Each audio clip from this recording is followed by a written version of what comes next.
بسم الله والصلاة. بسم الله.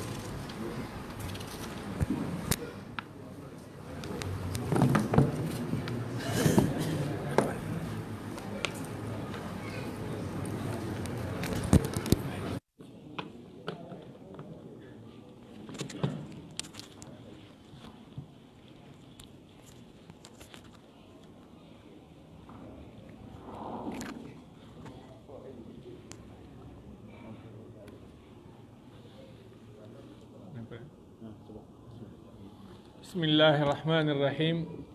الحمد لله رب العالمين، والصلاة والسلام الأتمان الأكملان على رسول الله وعلى آله وأصحابه والتابعين وتابعين بإحسان إلى يوم الدين، وبعد. السلام عليكم ورحمة الله تعالى وبركاته، وأهلا وسهلا بكم في درسنا صور من حياة الصحابة بعد انقطاع طويل خلال شهر رمضان المبارك. ونسأل الله تعالى أن يتقبل منا الصيام والقيام وصالح الأعمال، وكل عام وأنتم بخير. أري يتي الله سبحانه وتعالى إن جاني مؤجري مكو إن كتم بنير إن دو فوتيتا كل درس ميت إن دو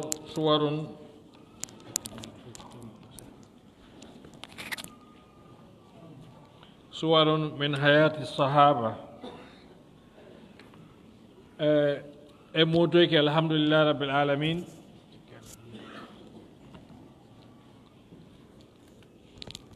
إذن أو صحابة جدوم سلمة بن قيس الأشجعي فاتح الأهواز قال لكم سيئ سلمة وتوسيككم مؤنث كمذكر نوي ويقول طلحة معاوية حمزة يكون نسي فدون كمذكر هذه عرب من جنة دين إنده. سلمة بن قيس الأشجعي من بني شجاع فاتح الأهواز. أهواز كفنانجي عراق إهرنانجي إيران leydi yaajundi wago wiyeten ni masalan Fuuta hare no janɗi ahwasu ko mantiqa molana ɗon ɓe wi ɗo ko kanko woni mo Allah watno hoorejo fi uddutugol ndi leydi ɗon. قضى الفاروق ليلته تلك سهران يعص في أحياء المدينة لينام الناس ملء جفونهم آمنين مطمئنين. ko udditiri dammugal ngal ɗo ko yewtugol fi Sayyidina Umar kanko woni Al-Faruq no jeeyano e golleji makko jemma si gaynama feeno ka yimɓe ɓen waaloto ɗon, feeno ka yimɓe ɓen gaynata hiirude ɗon fof naata waalo ko on saa o immoto o jinda e nder saare Madina nden fof no faamir toon noon feewno ɗo o waɗa patrouille e nder saare nden e anndugol ko honɗum woni feƴƴude e nder jemma on ko ɗum woni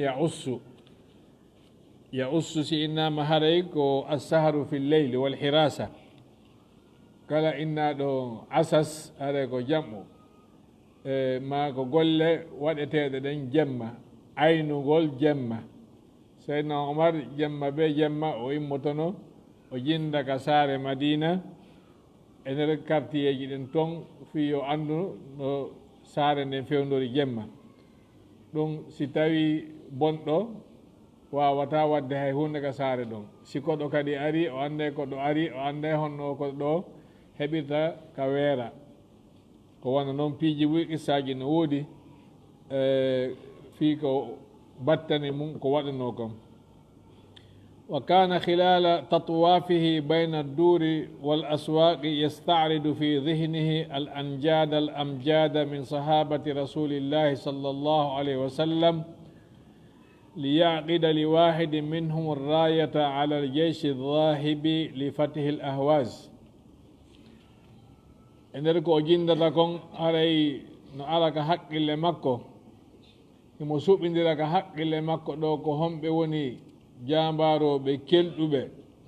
e nder sahabaɓe nulaaɗo men sallllahu alih wa sallam ɓe o noddata o haɓɓa darapo o jonna ɓe o inna yahe udditanoyo leydi ahwas ni hara himo miijito ɗum himo miijito e nder jemma on ko hombo nulaaɗo meɗen sallallah alih w sallam no maaki maako fi ɗaɓɓugol hooreɓe ma gaynoɓe haaju ɓe inni annasu kami ibilin mi'a la takadu tajidu fiha illa rahila aw la takadu tajidu fiha rahila yimɓe waɗeteɓe yeeso ɓen no wawa geloɗi temedere sino humi sa inni ɗon a heɓay ɗon ngeloba ɓurba kelɗude man fi o yahugol ka woɗɗi no gasa ko woota heɓata e nder temedere on ɗaɗa mbaɗo tawa koyngal ngal no waɗi hunde kaari ngal ɗo ko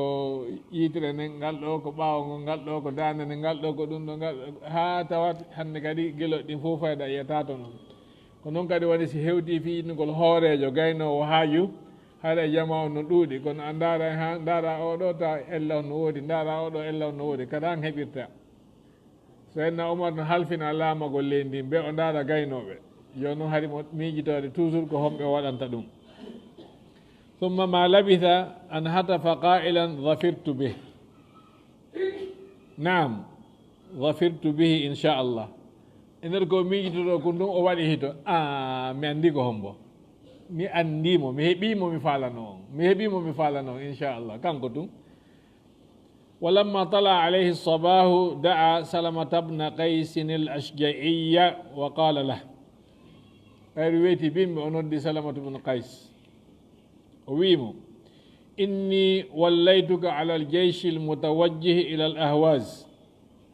وسر بسم الله وقاتل في سبيل الله من كفر بالله وإذا لقيتم عدوكم من المشركين فادعوهم إلى الإسلام فإن أسلموا فإما أن يختاروا البقاء في ديارهم ولا يشتركوا معكم في حرب غيرهم فليس عليهم إلا الزكاة وليس لهم في الفيء نصيب وإما أن يختاروا أن يقاتلوا معكم فلهم مثل الذي لكم وعليهم مثل الذي عليكم فإن أبوا الإسلام فادعوهم إلى إعطاء الجزية ودعوهم وشأنهم واحموهم من عدوهم ولا تكلفوهم فوق ما يطيقون فإن أبوا فقاتلوهم فإن الله ناصركم عليهم يلتترين وي سلمة بن قيس mi lamminima mi waɗima hoorejo konu fokkutugo ngun ahwas simini kono buy famata larme ɗen hooreɓe fokkutuɓe waɗugol jihaadi ɓen mi lamminima ɓe fokkite e inde Allah yahon haɓiron fi Allah yedduɓe Allah ɓen so on yiidi e ayɓe man ɓen on fotti e maɓɓe yahe adoron taw noddugol ɓe yoɓe naatu ka diina oto waɗu jihaade e hunde inneɓe yoɓe naatu ka diina si ɓe silmi ko imma ɓe suɓo wonde ka leydi maɓɓe hara ɓe tawtata on e waɗugol jihaadi ayɓe mon ɓen ma woɓɓe goo si tawi ɓe suɓike wonde maɓɓe naati ka diina ɓe lutta ka leydi maɓɓe ɗon ɓe tawtata on ka jihaadi jaɓaneɓe ɗum haɗay fawaki ɓe si wona ittugol zakka si on yehi on waɗoyi jihaadi nokkugo on heɓoyi toon kon hoyri mana ko ganima e fayya kala ko heɓoy toon ɗon e jawle ɓe ala geɓal ɓeyɗo ɓe waɗali jihaadi si tawi noon ɓe suɓike yaadugol e mo on haɓida e mo on ayɓe ɓen haray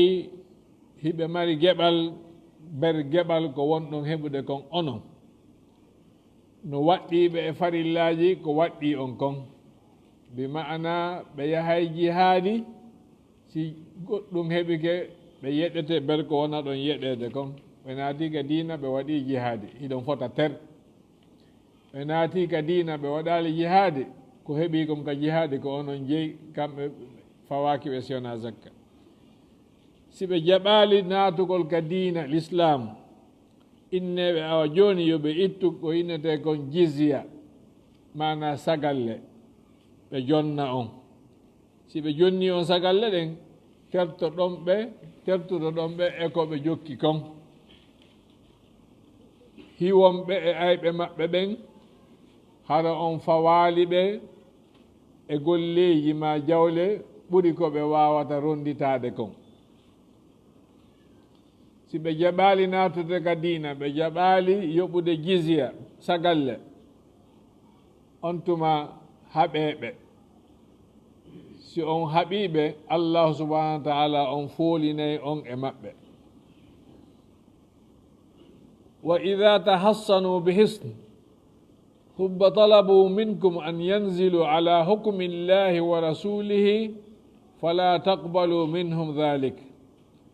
fa innakum la tadruna ma hukmu llahi wa rasulih wa idha talabu minkum an yanzilu ala dhimmati llahi wa dhimmati rasulihi fala tu'tuhum dhimmata llahi wa rasulih wa innama a'tuhum dhimamakum antum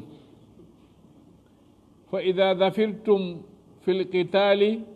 fala tusrifu wala taghduru wala tumathilu wala taqtulu walida si on fokkiti haɓugol ɓe ɓe yehi ɓe suuɗoyike e nder tataji maɓɓe ɗin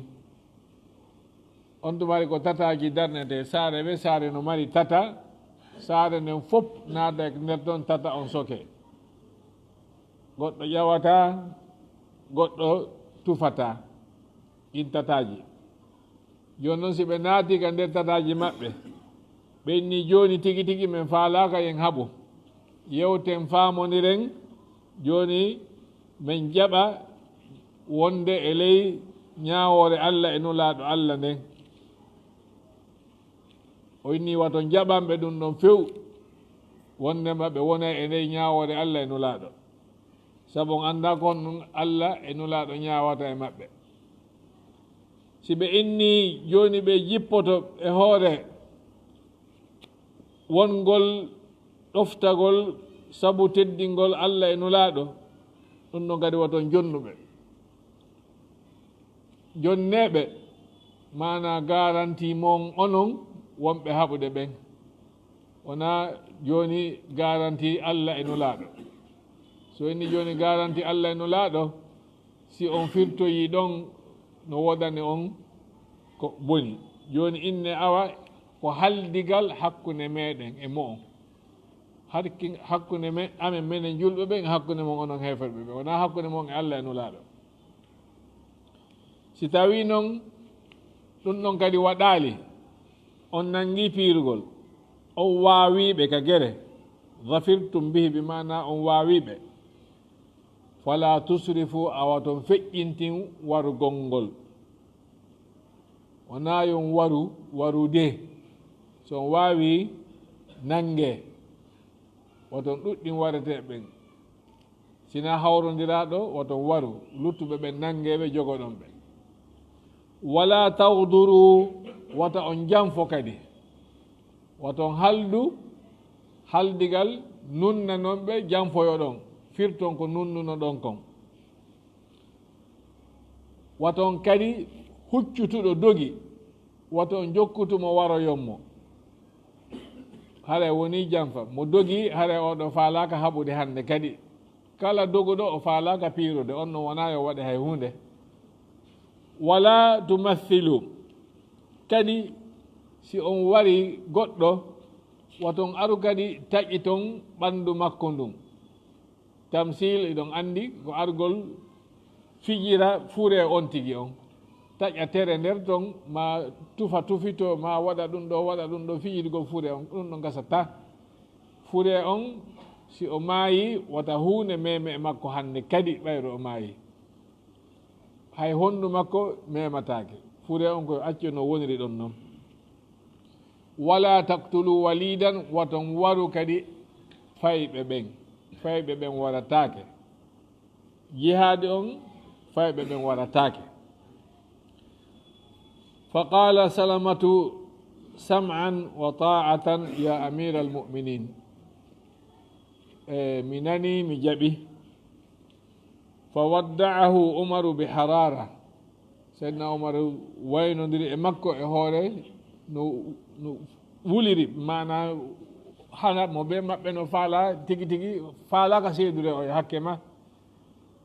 wa shadda ala yadayhi bi quwwa jogi mo juude den o salmini mo hoore o jogi hasatti wa da'a lahu bi dara'a o torani mo mojjano o torani mo hoore mo yankinani Allah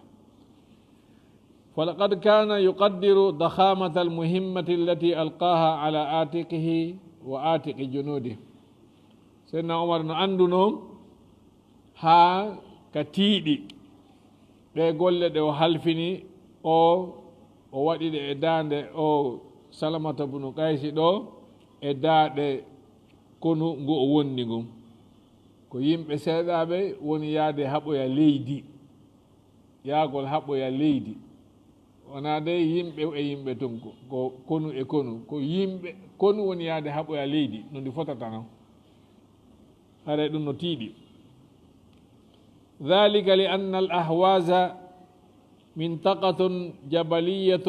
وعرة المسالك حصينة المعاقل واقعة بين البصرة وتخوم فارس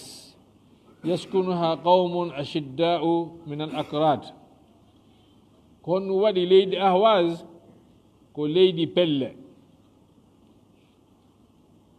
كانوا دي أتى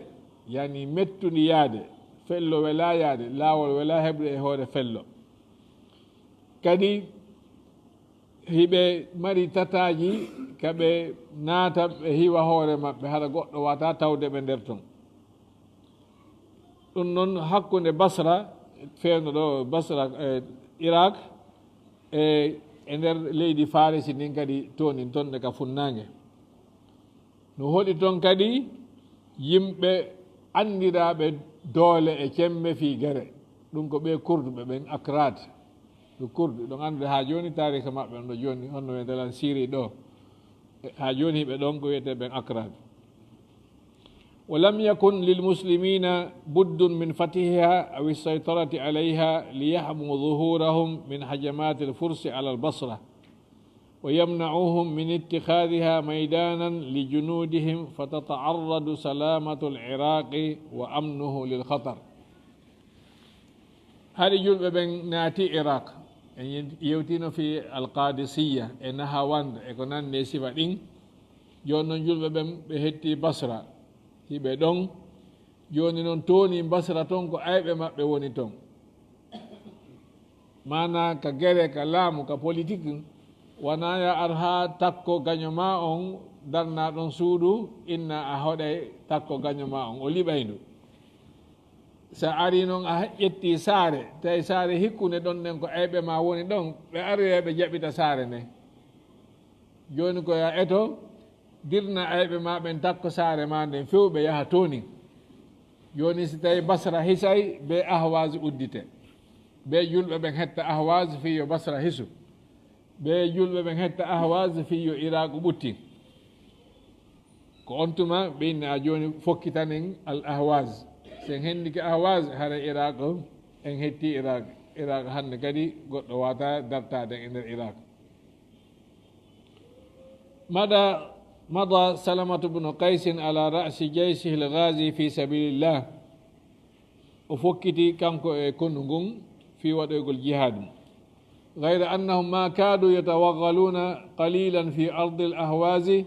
حتى دخلوا في صراع مرير مع طبيعتها القاسية بفكتي ɗo ɓe hewtu e nder leydi ahwasine haɗi ɓe nangodiri e hare moolanande kamɓe e leydi ndin tigi façon no leydi ndin wayi noon mana pelle ɗen e ɗum ɗo no leydi ndin wayi noon tawi hannde kadi tigi tigi ɗo on wona kamɓe yimɓe ɓe woni haɓrito ko kamɓe e yaasi on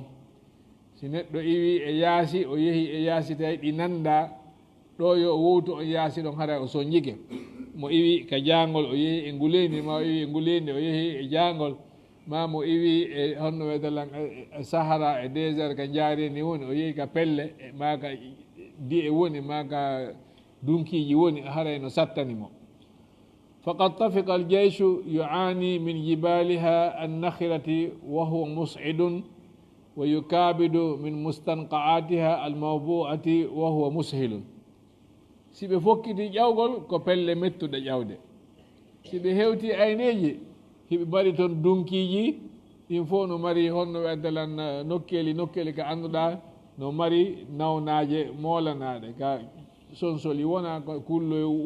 ŋatay koye wonata ka kulloy barminay koye wonata hara no nder muɗum haray si ɓe ƴawi pelle ɗen ko ella si ɓe yahi ka ayne ko ella wa yusari'u afa'iyaha alqatilata wa aqaribaha assammata yaqdana na'iman kadi bolle hulɓiniɗe no e mum e yaareje wonduɗe e poson molanaɗo si a yeehi fowtagol waalagol wa watta yiilowata moddi ara tawe ma yaarere ara tawe mo yaarere memi o maaya mo moddi soppi o maaya joni noon pelle ɗen ko gere dunkiji ɗin ko gere mburure nden kadi no mari kulle waɗaɗe onno wendelam ko ɓuri kon ko yaaruɗa o ko bolle e onno wendelam yaareje ŋatayɗe لكن روح سلمة بن قيس المؤمنة الشفافة كانت ترفرف بأجنحتها فوق جنده فإذا العذاب عذب وإذا الحزن سهل wonni kono wonki e miijo e pellital ngal o joginongal kanko hoorejo maɓɓe on hari ngal pellital ɗon no wayi wasi ko waado no ari no haa hewti konu makko ngun fof no ɗuwi konu makko ngun fof no wayi wasi ko calɗi leɗɗe wonɗi wifude yani pellital makko ngal kala soñja koɓe wonno soñjade tawi no wontani ɓe welo welo kala ka mettuno yaade tawa no welani ɓe yaade ɗen andi ka du'a to allahumma waj'al al-hazna idha shi'ta sahla la sahla illa ma ja'altahu sahla wa anta taj'alu al-hazna idha shi'ta sahla ko ɗum woni ɗum ɗo mana ka metti yaade ɗon hiɗa wawi hoynude goɗɗo yaha فقد كان يتخولهم بالموعظة التي تهز نفوسهم هزا hari tuma ɓe hewti nokkugo o o yewta ɓe waajuji makko ɗin memmina ɓe kadi wurna ɓerɗe ɗen memmina ɓe ɓe wakkilo wa yutri'u layaliyahum bi araji alquran o welnira kadi jemmaji maɓɓe ɗin on no we'entelan uura teeri alqur'ana on mana o janngana ɓe alqur'ana on welo welo alqur'ana on sikke ko uura teeri wona sakitede e burure nden fa ida hum maghmuruna bi diya'ihi annora alqur'ana on ara suuma ɓe mutina ɓe nder tom sabihuna fi la'la'ihi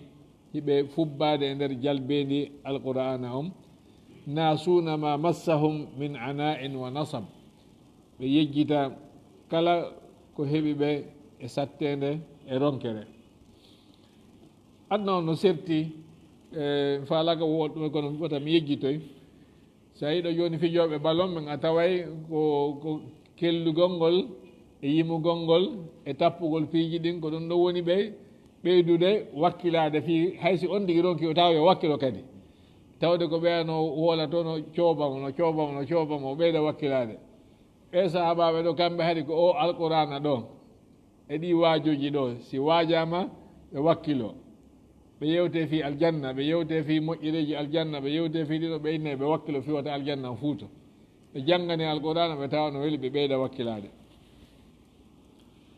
imtathala salamata bnu qaysin li amri khalifati almuslimin فما إن التقى بأهل الأهواز حتى عرض عليهم الدخول في دين الله فعارضوا ونفروا ودفتي يمرور خليفة المؤمنين عمر بن الخطاب ɗo e yiidude e maɓɓe hari o noddiɓe kisan o inni hey are naaton ka diina so naati en fotay hiɗo mari berko men mari kon no fawi on berko fawi men kon en wone hunde wotere ɓe ɗurni ɗum ɓe sali few ɓe wasi ɓe ɗumana to ɓe doga e hakke makko ɓe falaka nande ɗum ɓe sali ɗum ɗo few ko da'ahum ila ita el jizya o inni awa joni wone ka wonɗon yoɓon sagalle min acca on min waɗatama e hunde min feƴƴa yeeso na ɗo min hattata min feƴƴa woni yeeso min yaha woni tooni ko imma naaton enen fof feƴƴiɗen ma salla ɗon naatude yoɓon min laamo on yoɓon sagalle min feƴƴa fa abaw wastakbaru ɓe sali ɓe holli hownintinare e mawnintinare wondema kamɓe goɗɗo yiwata ka iwi gila madina to ara laamoɓe ka maɓɓe ɗo ɗum ko haalano fenade fiidina wolatake ɗo falam yabqa amama almuslimina gayru rukubi l asinna aray rukubul asinna ɓe mana ko innogol joni awa waɗɗo ɗen onno weydelan mbaguji ɗen yahen jihado ɓe mana ko sinan joni noon ɓe mana ko tufirte kon awa waɗeten ko tufoɗen kon mahen ka jihadi ƴetten kafaje e dagaje yahen ɓinnama yoɓe naatu ka dina ɓe jaɓali yoɓe yoɓe jizya ɓe jaɓali ko ɓe wiyano awa tammun ɗum koɓe waɗu jihadi julɓe ɓe tawi hay fus lutta si wona ɗon ɗum farakibuha mujahidina fi sabilillah raghibina bima indahu min husni thawab ita joni ɓe wakkilo jihad on ɓe mana ɗo ko ɓe haaɓe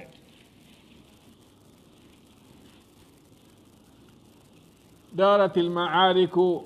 hamiyata allada mustatirata alcharar on tuma gueɗe on fuɗɗi hakkude maɓɓe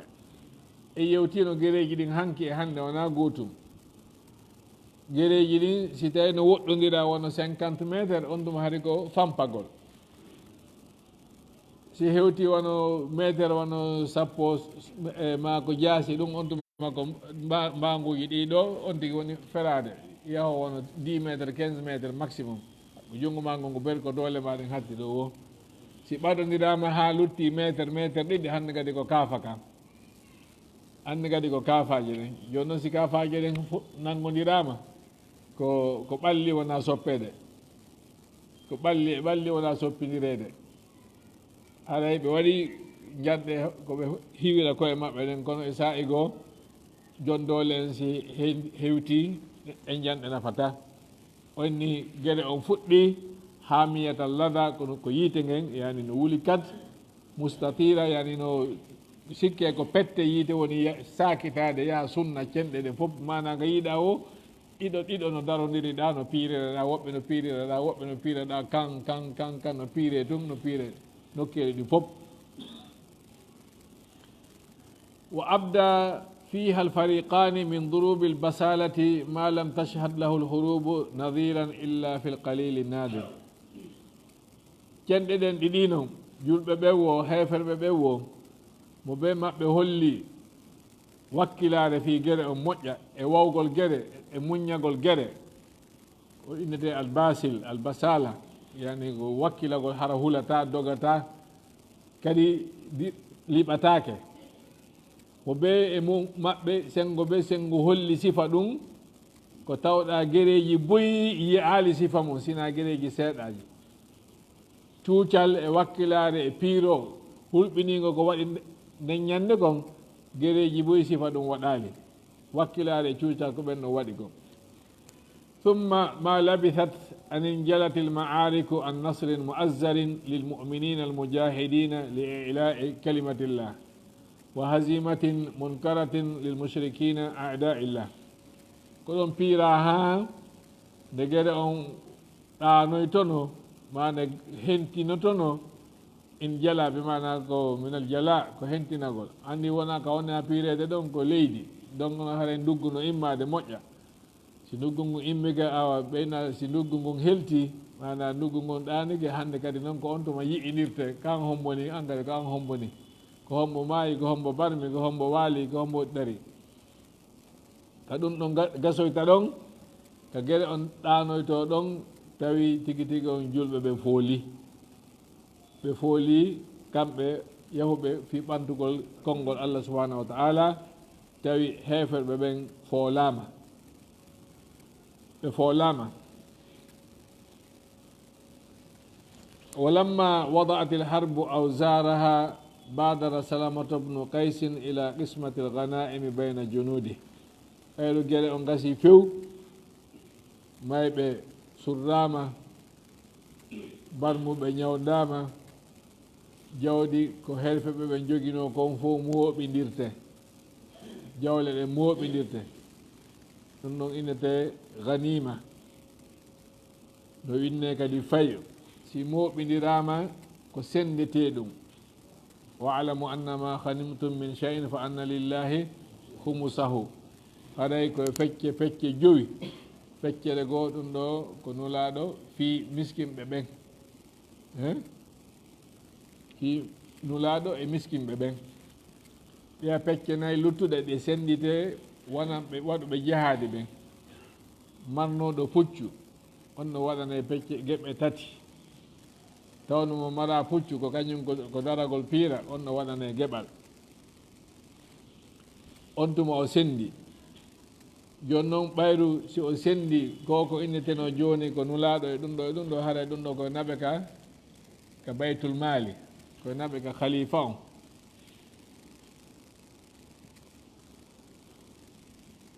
fa wajada fiha hilyatan nafisa e nder koko ɓe sendata o tawi toon cuɗari ko lamɓe ɓen wattoto kon cuɗorta kon sattuɗi coggu fa ahabba an yuthifa biha amira al muminin woni ɗum ɗo mo faala weltinirde ɗum ɗo amirul muminina Umar Abdul Khattab joni ɗum ɗo yomi naɓanɓe mi weltiniraɓe ɗum ɗo mi teddiniraɓe ɗum ɗo yani yomi lukano ɗum ɗo amirul muminina joni mi naɓanɓe ɗum ɗo fa qala li junudihi inna hadi l hilyata law qusimat baynakum lama faalat ma'akum shay'an o cuɗari komi jogui ɗo si sendanama on mo ɓe mo ƴetti guɓum ma kuntum yonanta hay goto e mon goɗɗum e hille kadi mi wata jonnude goto e mon imma mi sendani on fof mo ɓe si heeɓi goto nafata ɗum fa hal tatibu anfusukum ida ba'athna biha ila amiri l muminin est ce que haare ɗo yarli wonkiji mon ɗin no yarli joni ɓayru yonanta goto e mo on joni awa en fof yaafoɗen ƴetten non ɗo naɓanen amirul muminina fa qalu naam ɓe fof ɓe jaaɓi ɓe weltori ɓe inni joni awa naɓanen amirul muminina Umar ibn al-Khattab Madina awa ɓe ƴetti ɗum ɗon ɓe ɗaɓɓi keesuwal ko woni o safto fa ja'ala al-hilyata fi safatin wa nadaba rajulan min qawmihi bani ashja wa qala lahu imdi ila al-madinati anta wa gulamuka wa bashir amira al-mu'minina bil fathi wa atrifhu bi hadhihi al-hilya woni ƴettu paykum ma gollohum makum o waɗi ɗum ɗo e nder keesuwal o inni ƴettu ɗum ɗo an e paykum makum yahon ha Madina hewta holla amira al muminina Allah on okki en polgal e hoore Ahwaz en naati e leydi ndin en hettide ko enen woni fewjude ɗon hande awa naɓanaɓe ɗum ɗo inna ko enen neldi ɓe fa kana lirrajuli al ashja'iyi ma Umar ibn al-Khattabi khabarun fihi ibarun wa idat o ɗo gorko yahugol makko ha hewtoya Madina o tawoya Umar ibn al-Khattabi radiyallahu anhu hari kabaru molanaɗo waɗaɗo hakkude maɓɓe hare no woodi ko taskete e muɗum falnatruki l-kalama lahu li yarwiya lana khabarahu bi nafsi joni accanemo kanko tigi o sifano en ko honɗum feƴƴuno ɓayru o jonnama yettinoygal ngal nulal ɗo qala ar-rajulu al-ashja'i o wi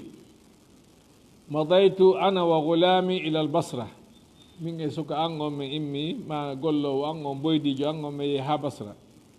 fashtarayna rahilatayni mimma a'tana salamatu bnu qays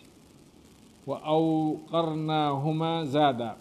mi ari ha basra min soodi giluɗi ɗiɗi e nder ko min jonnano kon min ñammini ɗi haaɗi haari min okkori ɗi haaɗi haari min rondini ɗi kadi njooɓa thumma yammamna wajhayna chatra al madina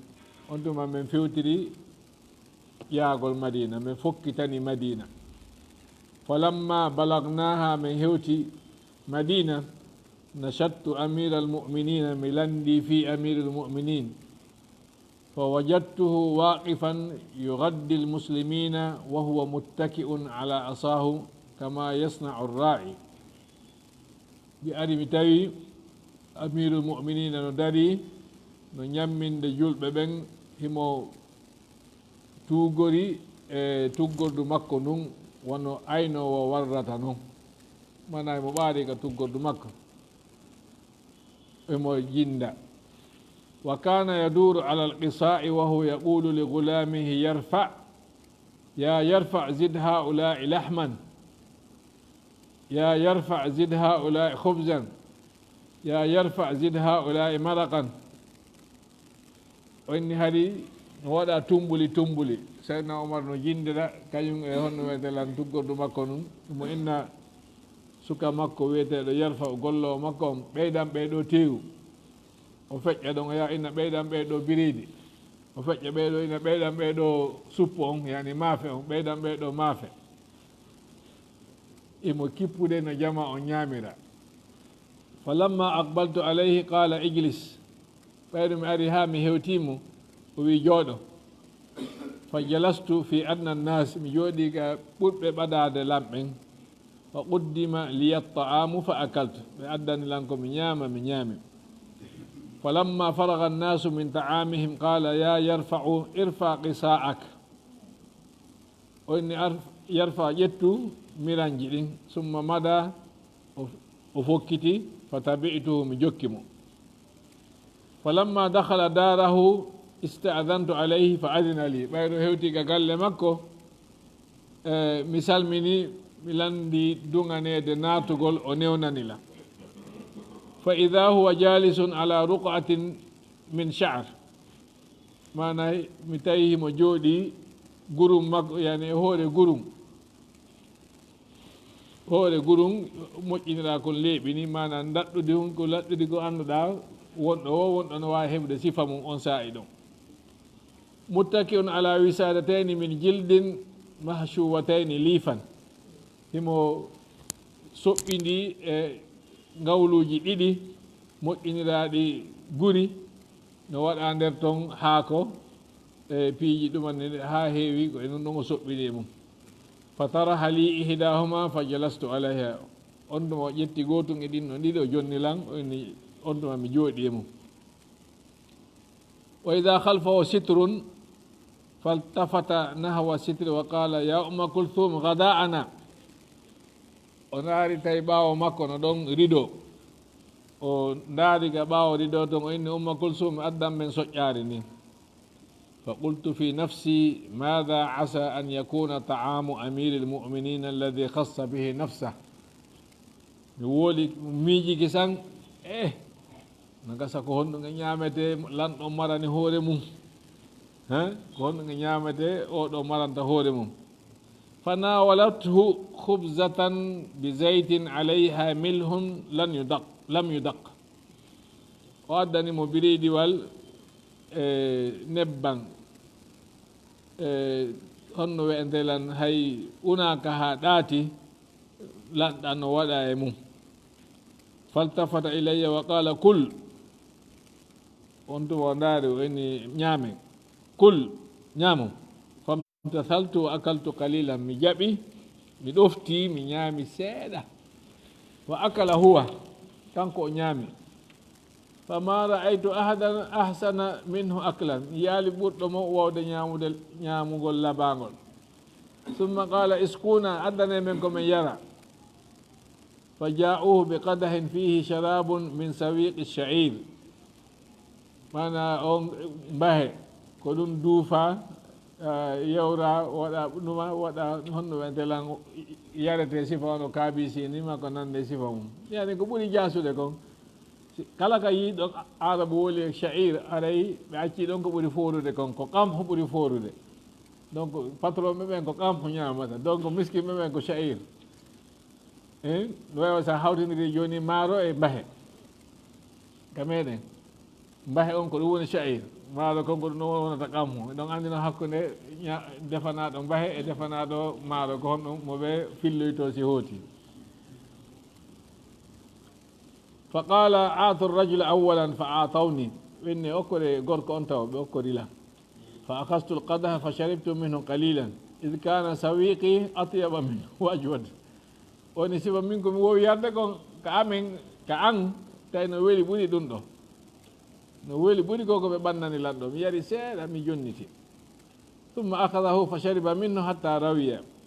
on tuma kanko jaɓi o yari ha o ɗon ɗiti ثumma qala alhamdulillahi alladi at'amana fa ashba'ana wa saqana fa arwana mi yetti allah ñamminɗo ɓen ha min haari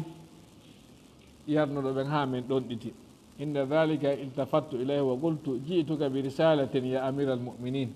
ɓayde min gayni soƴƴude mi huni noon laawol min ni amiru mumina miɗo jonna lettre mo on fa qala min ayna onno honto iwruɗa fa qultu min indi salamata bni qays salamatu bnu qays jonnilan lettre mum fa qala marhaban bi salamata bni qaysin wa marhaban bi rasuli ko tooli salamatu bnu qays e mo o nuli on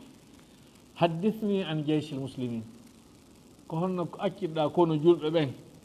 fa qultu kama tuhibbu ya amira almuminin assalamatu walzafaru ala aduwihim wa aduwillah no hiɓe e jam no yelorɗa noon hiɓe hisi allah no okkude ɓe polgal e hoore ayɓe maɓɓe ɓen e ayɓe allah ɓen o bashartuhu bin nasre mi kadi mi hollite teddugal ma mi weltinire allah o okkuno men polgal e hoore ahwas wa akhbartuhu habaral jeyshi jumlatan wa tafsila mi sifanimo fi konungun fof ko sewi e ko sembi e nder muɗum mi sifanimo fof ha o humpiti fof fa qala alhamdulillah e yetti allah ata fa tafaddala o okki o ɓurni o an'ama o nemini fa ajjala o ɗuɗɗini o jaabi ɗum ثumma qala hal mararta bil basra a rewno basra o landilan ɗum min seydna omar landilan fa qultu nam ya amira almuminin mi rewno toon fa qala kayfa almuslimun no julɓe ɓen toon fa qultu bi hayrin min allah hiɓe e jaam e hoore moƴƴere allah fa qala kayfa al as'ar coggeeli ɗin toon ko honno woniri fa qultu as'aruhum arkasu as'ar coggeeli maɓɓe ɗin no hoyi ɓuri coggeeli ɗin fof qala wa kayfa allaham ko honno fi teewu toon fa inna allahama shajaratu l arab wala tasluhu l arabu illa bi shajaratiha arabu ko teewu woni leggal maɓɓe ngal ɓe wawata wonde ɓaawo leggal maɓɓe ane leggal rimaygal ngal so tawi ngal rimali wurnoɓe maggal ɓe fof maaye arabu ɓe wawata wonde ɓaawo teewu est ce que teewu no heɓade fa qultu allahmu kathirun wafir teewu no yoni kayaɗa wo a heɓa teewu faltafata ila safati alladi ma'i wa qala ma hada alladi biyadik on tuma o ndaari ngal keesuwal ngal mi addori ɗo woni ko honɗum addorɗa ɗo fa qultu mi wi lamma nasarana allahu ala aduwina jama'ana alghanaima fa ra'a salamatu fiha hilyatan فقال للجند إن هذه لو قسمت عليكم لما بلغت منكم شيئا فهل تطيب نفوسكم إذا بعثت بها لأمير المؤمنين فقالوا نعم ثم دفعت إليه بالسفر onni keesuwal ngal ɗo ɓayɗo allah okki min polgal e hoore ayɓe amen ɓen min muɓidiri jawle ɗen fof salamatu yii e ɗi cuɗaariji ɗo o haalani konu ngun o inni ɗi cuɗaariji ɗo si sendanama on nafata hay goto e mon hay e hunde si tawi hiɗon yarli mi ƴetta ɗum ɗo mi naɓana amirul muminina ɓe wi hiɓe yarli on to mi ƴetti keesuwal ngal mi jonnimo falamma fatahahu wa nadara ila alfusus ɓayɗo udditingal o yii o ko innete fusus ko innete honno weetelal geme yani kala ko annduɗon kaaƴe marɗe valeur hono jaman kanŋe o lu'lu'u ko sifa ɗum no fof ko innete fusus allati fihi bayna ahmara wa asfara wa akhdara hakkunde ko wojji e ko wayi wa nete e ko wayi wa haako wathaba min majlisihi o hawti seydna omar hawti wa jaala yadahu fi khasiratihi o jogii keeci makko ɗin ɗo wa alqa bi safati ala al ard o ƴetti keesol ngal o feri ngal ka leydi fantathara ma fihi dhata al yamini wa dhata shimali ko wonno to kon sakiti nano e ñaamo fa dhanna nisa'u anni uridu ikhtiyala on tuma rewɓe ɓen ɗo sikki no gasa ko wargol mo mi ari fa aqbalna nahwa sidre on tuma ɓe ari haaka rido landagol tefugol ko honno waɗi summa tafata ilayya wa qala ijma'ahu onni mooɓidir koko sakiriɗo fof mooɓu wa qala li gulamihi yarfa o noddi gollowo makko on yarfa o inni idribuhu wa awjihu foccumo ha muusa fa jama'atu ajma'u man tathara min as-safati wa yarfa'u yadribuni miɗo mooɓidirde koko sakiti ɗo o yaɗa foccude la ثم قال قم غير محمود لا أنت ولا صاحبك إمه أولتناك أو نلدم أو أجرناك أولتناك أو نلدم أو فقلت إذن لي بمركب يحملني أنا وغلامي إلى الأهواز ميجي في الله جننكم واتو مهوتا فايدو سيبوتاكو جننكم واتو مهوتا أهواز فقد أخذ غلامك راحلتي وإني قلوا ما أن جابتي قلوا لي من أدرنا جول ميجي ما جننكم واتو مهوتا يندي فقال يا يرفع أعطيه راحلتين من إبل الصدقة له ولغلامي جنمون أن قلوا دي أدى دين فيك صدقاجي كزكاجي جنمون كانكم قلوبا قلوا ماكو قلوبا جنمون ثم قال لي إذا قضيت حاجتك منهما ووجدت من هو أهوج لهما منك فادفعهما إليه جنيما كو نبو ها هيوتو يا سا هيوتوي hande kadi tawi a yaali ɓurɗo ma hato ñinde mum ƴetta jonna goɗɗo goɗɗo ma hato ñinde mum sa hewtoyi ƴetta jonna ɓurɗo ma hato ñinde mana ko déplacement ko transport mi jonno ma sa hewti wona an jeeyi ko fiya hewtoyi mi jonnidema ɗiɗo guiloji ɗi sa hewtoyi ga ƴettude jonna ɓurɗo ma tampude wo qultu afalu ya amira al muminin nam afalu inchallah wayni ko ɗum mi waɗata inchallah mi waɗay ɗum tigi ko mako ɗon ɗo kon tigi summa altafata ilayya wa qala ama wallahi la in tafarraqa aljundu qabla an yuqsama fihim hadha alhuliy la af'alanna bika wa bi sahibika alfaqira onni mi wondiri Allah si ɓe nguukonu yanoɓe waɗi o jihade ha ɗum ɗo heeɓi si ɓe sakitike ɓe sendanaka ɗi ko ko addanɗalan ɗo ɗum sendaka hakkude maɓɓe ɗo mi waɗete an e imminɗoma ɗo on masibo mi waɗay on masibo mi waɗay on masibo fa madaytu min tawwi hatta ataytu salamata wa qultu ma baraka llahu li fi ma ihtasastani bih wata Allah waɗata barke koko imminɗa lagge mum Allah waɗatala nafa e hay fus koko imminɗa lagge ko hayfinede e piyede ko ɗum mi heɓoy to اقسم هذا الحلي في الجن قبل أن تحل بي وبك داهية يتو دون دو سننا كونو دو مصيبة هيوتو دي لان هيوتي وأخبرته الخبر مهالا نمكو فئكم فما غادر مجلسه إلا بعد أن قسمه فيهم كأجود إنو دون وإما كنون ها وسندتي فوب مبيهن دي كو هندو توكم يتري درس هيك دون أنتم ولا كومنتير عندنا درس إن شاء الله هذا وصلى الله وسلم وبارك على نبينا محمد وعلى آله وصحبه أجمعين والسلام عليكم ورحمة الله تعالى وبركاته.